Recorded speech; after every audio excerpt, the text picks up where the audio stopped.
Casey informs us that prior to his triumphal entry into Jerusalem, Jesus rested in Bethany at the home of Martha, Mary, and Lazarus. Casey also observes that there were periods of great disturbance between his disciples from Galilee and Judea with regard to what should take place when they entered the holy city. We are not given the precise nature of the disagreements, but it is not difficult to postulate. Among the 12 disciples closest to Jesus, Judas Iscariot is the lone Judean. In several readings, Casey noted that Judas and his friends were sympathetic to the Zealots, those extremist Jews seeking the militant solution to the Roman occupation. Thus it is likely that the Judean contingent of Jesus' followers wished for him to enter Jerusalem as king, rally the faithful to his cause, and defeat the Romans in a show of force. In contrast, the Galilean disciples were more attuned to the true mission of Jesus, which was redemptive in nature, a spiritual mission to create a kingdom of heaven on earth. When the day arrived for the entry into Jerusalem, Jesus commanded that a colt of an ass be found. The Gospels of Mark and Luke record that Jesus sent forth 2 disciples to a specific location in the nearby village, where they could find the colt tied. If they were questioned, simply reply that the Lord has need of it. The disciples followed the instructions, found the colt, and provided Jesus with a mount for entering the city. Casey provides some interesting details that help to explain this peculiar sequence. A woman named Dolores lived at the specified location, in front of which the colt was tied. She was well acquainted with Judas, Thomas, and John the Beloved, and was supportive of Jesus' ministry. Apparently, the 2 disciples sent to obtain the young donkey were not aware of the arrangement that had been made. What on the surface appears to be either donkey thievery or supernatural knowledge ends up simply as the execution of a carefully devised plan intended to fulfill a prophecy of Zechariah. Thus the prophecy was fulfilled as Jesus humbly rode a young donkey into Jerusalem on the occasion that has come to be called Palm Sunday.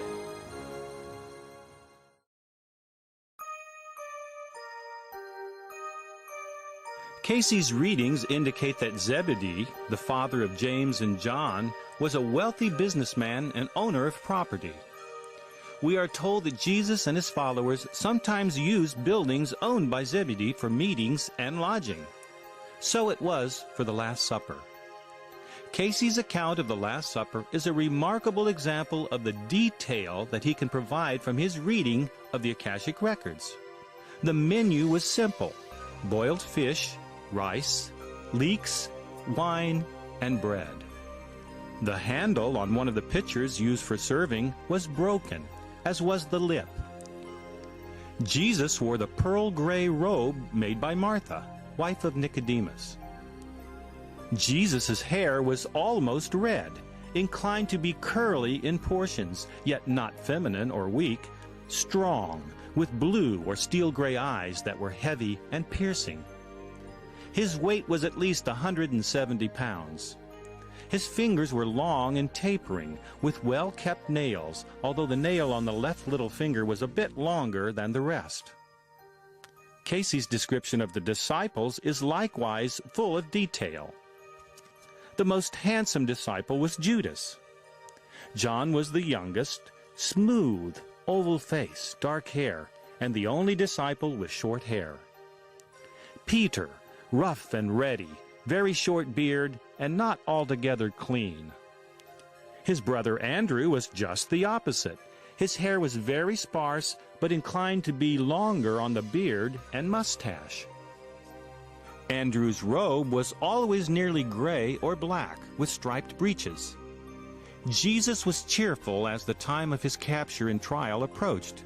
He joked, even in the moment of betrayal, of which he was fully aware.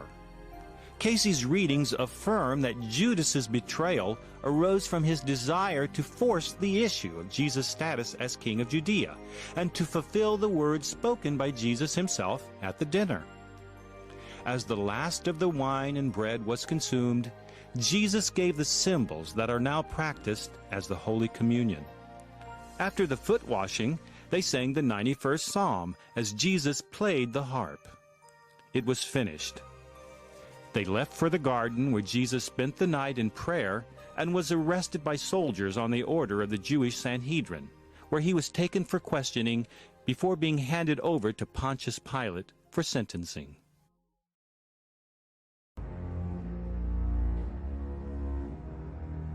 Having succeeded in capturing Jesus and judging him guilty, the Jewish religious authorities had one final hurdle to clear in fulfilling their plan.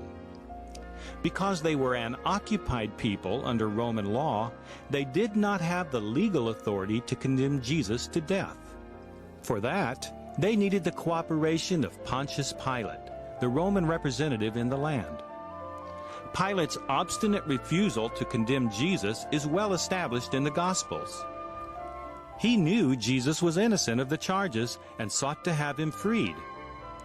When all attempts failed, Pilate allowed the populace to choose between Jesus and Barabbas, a known criminal, and then washed his hands of the matter when the crowd yelled for Barabbas to be released. Curiously, Matthew documents that it was not only Pilate that had reservations against killing Jesus.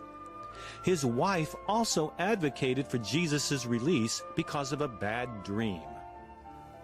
The Casey readings provide a fascinating glimpse into the motivations of Pilate and his wife. In readings given for individuals associated with Pilate's family, we are told that Jesus healed the son of Pilate of epilepsy. One account is associated with a Roman soldier named Romuluan, who served as a guard to Pontius Pilate's wife. Romuluan had assisted Pilate's wife in bringing her son to Jesus to be healed of epilepsy. Thus, when the ruling was given that led to the death of Jesus, Romuluan felt turmoil because of his familiarity with the situation. Another account came from an aristocrat named Telamon, who was said to have heard directly from the lips of Pilate's wife of how Jesus had healed her son of epilepsy. So in light of Casey's reading surrounding this matter, Pilate's extreme hesitancy to pass judgment and his wife's dramatic intervention on the behalf of Jesus may shed light on one of the paradoxes facing historians who try to reconcile conflicting reports about Pilate. The Jewish historian Josephus and his Roman counterpart Tacitus both portray Pontius Pilate as a strong-willed, inflexible military governor who was brutal and relentless in suppressing any potential disturbance. These historical accounts contrast sharply with the character of Pilate in the Christian Gospels, where he appears weak and apologetic in his decision to kill Jesus. Perhaps he was torn between his role as Roman prefect in an occupied land and the father of a son healed of a terrible disease by a man whom he was called to sentence to death. Perhaps this was the dilemma of Pilate. Casey's account also explains why Pilate's wife, known as Procula, was canonized as a saint in the Coptic Orthodox Church established by the Apostle Mark at Alexandria, Egypt, during the 1st century A.D. Casey provides even more detail to the trial of Jesus that may have intensified Pilate's dilemma. Casey's readings portray Jesus as happy during the trial. Casey says that the trial was not with the pangs of pain as is typically depicted. Rather, Jesus gloried in the opportunity of finally fulfilling his mission, of restoring humanity's relationship to the source. Apparently, during his trial, Jesus was of good humor and laughed, even as he faced the cross. Try to imagine how Pilate must have felt as he was called upon to sentence Jesus. A dilemma, to be sure.